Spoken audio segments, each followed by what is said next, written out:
Thank you for tuning in. I'm Bill Potter with the WJTS News. A Bloomington man was arrested in Greene County after shooting his father.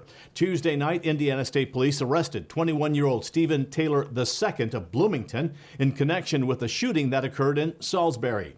On December 22nd, Greene County Dispatch Center received a 911 call reporting a gunshot victim located in rural eastern Greene County. When officers arrived at the residence, they discovered that Stephen Taylor had been shot. Taylor was provided immediate medical care and was transported to a local hospital.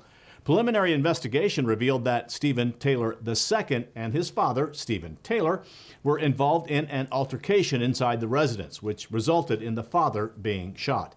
Following the shooting, Stephen Taylor II fled on foot from the residence. Law enforcement officers were eventually able to locate Taylor II. Once located, he was taken into custody by the Indiana State Police South SWAT team without incident.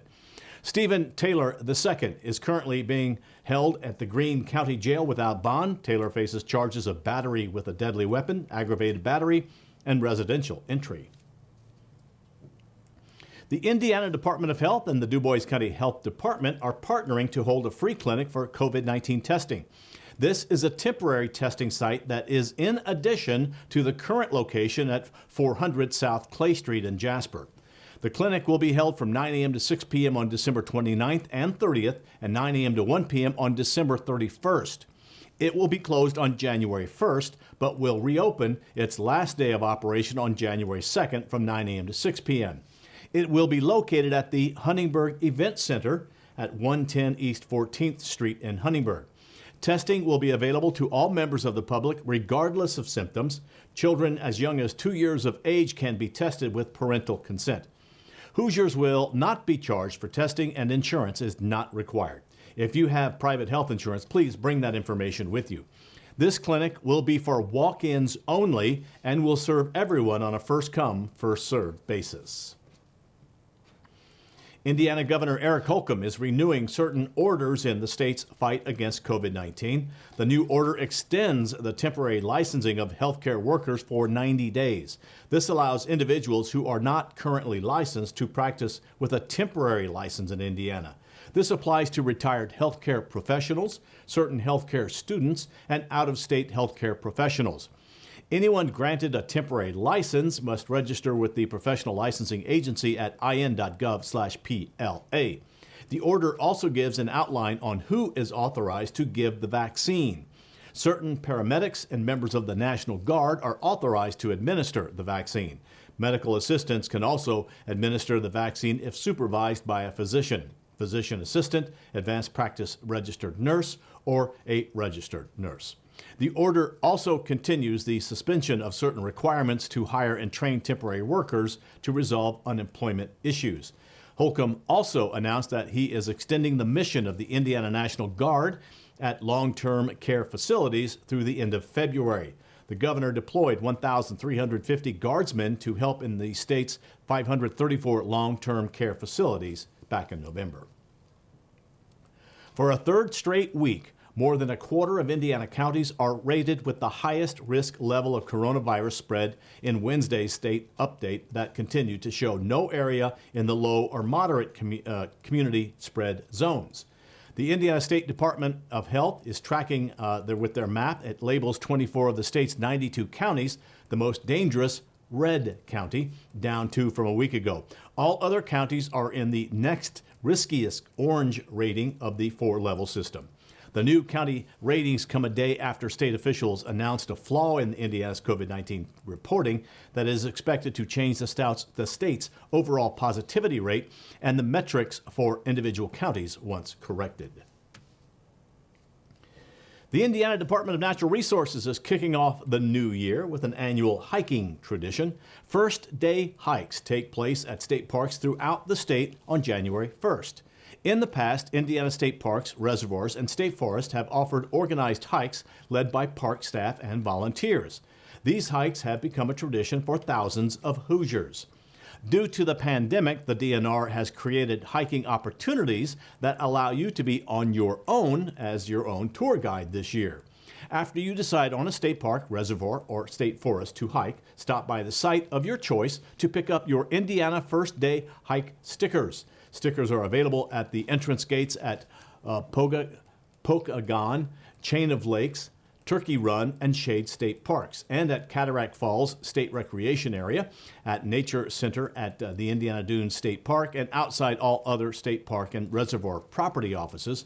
State forest properties, including Salamone River, Clark Green Sullivan, Yellowwood, Morgan Monroe, Owen Putnam, Ferdinand, Pike, Jackson, Washington, Martin and Harrison Crawford State Forest, and Deem Lake and Starve Hollow SRAs are also participating. All have stickers available outside their offices. Choose your favorite trail and look for a resolution sign at each trailhead.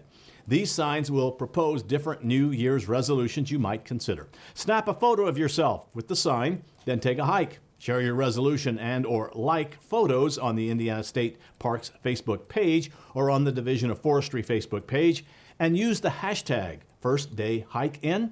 Find your resolution or I hiked the first day. The DNR will randomly select participants from those who posted to win park passes, inns, camping gift cards, and more. For more information, visit dnr.in.gov/healthy. Indiana is working to expand its Works Recovery program. With more, here's Indiana District 48 State Senator Mark Messmer. Hello, this is State Senator Mark Messmer with this week's Messmer Report. Addiction often drives crime. This is why treatment is so important to breaking the cycle of incarceration for many Hoosiers. The Indiana Family and Social Services Administration, or FSSA, recently announced that its Recovery Works program will expand to serve Hoosiers charged with or convicted of misdemeanor offenses. Recovery Works was established in 2015 to create partnerships with the criminal justice system and mental health professionals to promote comprehensive recovery among Hoosiers and reduce the likelihood of future offenses. According to FSSA, of the current prison population, 16% of the inmates have been diagnosed with a serious mental illness. More than half of those incarcerated in our state prisons have been diagnosed with a substance use disorder. This shows the need for partnership between criminal justice system and mental health and addiction service providers. This partnership will help reduce recidivism, encourage recovery, and help address the gap in resources. Originally, this program was only available to someone facing a felony charge or with a prior felony conviction. Now, after the success of the first program, FSSA is establishing a pilot program targeting the needs of individuals charged with misdemeanor crimes. To provide data and insight, 20 treatment providers and recovery residences serving 26 Indiana counties were selected for the pilot program through an application process. This includes several providers in our own community. More than 44 million Americans struggle with mental illness, and 19 million have substance use disorders. Recovery requires help and support, and the Recovery Works program is a great way for our state to assist Hoosiers in getting back on track. To learn more about Recovery Works, you can visit in.gov/FSSA/DMHA/recovery-works. As always, feel free to contact my office directly with your questions and concerns by email at senator.messmer@iga.in.gov or by phone at 800-382-9467. This has been State Senator Mark Messmer with this week's Messmer Report. Thank you, State Senator Mark Messmer. The Indiana Department of Transportation is in the process of updating their Planning Public Involvement Plan, or the PPIP. Public participation or involvement in transportation decision-making is an integral component of INDOT planning processes. INDOT's PPIP provides opportunities for early and continuing education of the public, community stakeholders, and various transportation planning partners throughout the state in the development of transportation plans and programs. The PPIP lays out the fundamental requirements for public involvement established by the federal and state law, by regulation, and by INDOT policies to ensure transparent and sufficient public engagement. The PPIP requires a joint approval with the Federal Highway Administration following a minimum 45-day public comment and document review period. To find the document, head to in.gov/2366. It can be found under the Planning Public Involvement Procedures section. The public comment period will be open until January 28, 2021. More than 40,000 doctors and nurses in Indiana have gotten at least one dose of the coronavirus vaccine. The State Department of Health yesterday said the expectation is that number will hit 100,000 in the next couple of weeks, but it will take time for the vaccine to become widely available. Dr. Lindsay Weaver with the State Department of Health says there are nearly 600,000 healthcare workers in the state, and they will need to be vaccinated before anyone else can get their shot. Teachers are less than half of the people on school payrolls across Indiana. The recent report on teacher salaries say classroom teachers account for just 43% of the employees in Indiana schools. The report suggests that Indiana schools have more support staff, everyone from teachers' assistants to lunch ladies to school bus drivers, than most other states. Members of Indiana's Next Level Teacher Compensation Commission have suggested the schools trim their non-teacher payrolls as a way to find more money to pay classroom teachers more. And here's a fun story. The Salvation Army in Evansville is looking into the piece of ivory, or the price that is of ivory. Someone donated some ivory figurines and silver coins to the Salvation Army this month. There was a note that said the coins and figurines were all the donor had, but they wanted them to help the poor. Salvation Army commanders in Evansville say the donation shows the spirit of Christmas. If you know the price of ivory, you may want to call the Salvation Army in Evansville.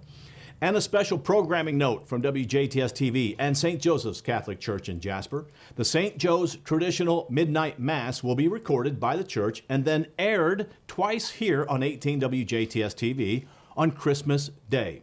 The first broadcast will be at 11 a.m. Christmas Day morning and then again Christmas Day at 5 p.m. With the COVID-19 restrictions, this may be one way to keep the faith this Christmas.